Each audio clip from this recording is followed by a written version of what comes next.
What keeps me windsurfing? I don't know, love for the sport. I still enjoy it. It's a really good career. It's a good hobby.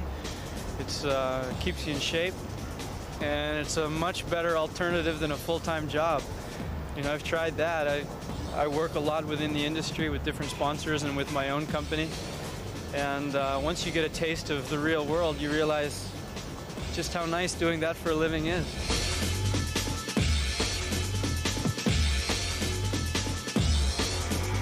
And I'm not one of those guys who are, God, all he does is windsurf. I have other hobbies. I snowboard and I surf and I kite surf and I race cars and. But there's always speed in it. Yeah, there's a lot of adrenaline, a lot of speed, a lot of the gliding. I love the gliding sports and adrenaline. Definitely addicted to adrenaline. But the main focus is going to stay windsurfing for a long time, I'm sure. I'm a fire starter, twisted fire starter.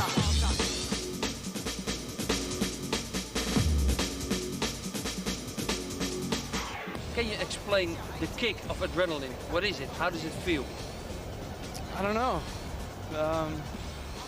When you don't have it, you're lazy, you're tired, you're not motivated, you just aren't that passionate about things. And when you get it in your system, it's what keeps you driving. It's where your sex drive comes from and where appetite comes from and where new ideas come from. And for me, if I don't stay active, like if I don't surf or windsurf or do something like that every day, if I sit on my butt for more than a couple of days, I start getting lazy and I start just not really being alive.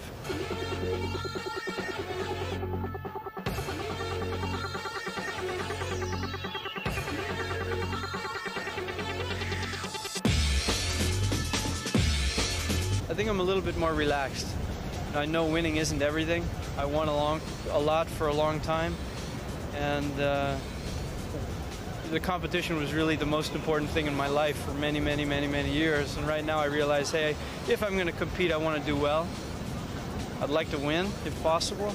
But if I don't, I'm not going to shoot myself in the head. I'm a fire starter, twisted fire starter.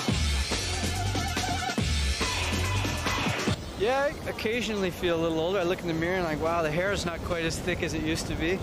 But physically and motivation-wise, I'm still 18.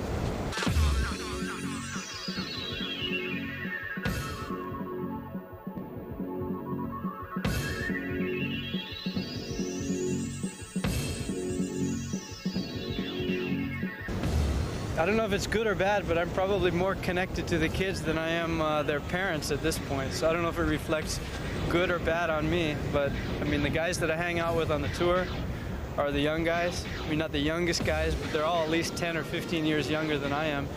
And it keeps me on the same level. It keeps me motivated. I think you have to be young at heart as an athlete. If you start getting caught up in your age and the responsibilities that come with age, you're not going to have the edge anymore over a guy who doesn't worry about those things. I think physically an athlete can last a lot longer than he can mentally. And the mind starts to go, you get older, you get responsibilities, and sooner or later you're not on the edge anymore.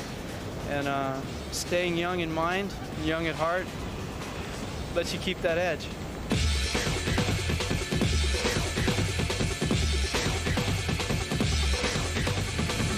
Life is full of opportunities, and what I don't want to do is get old. I want to be 80 years old and be the youngest 80-year-old that anybody ever met.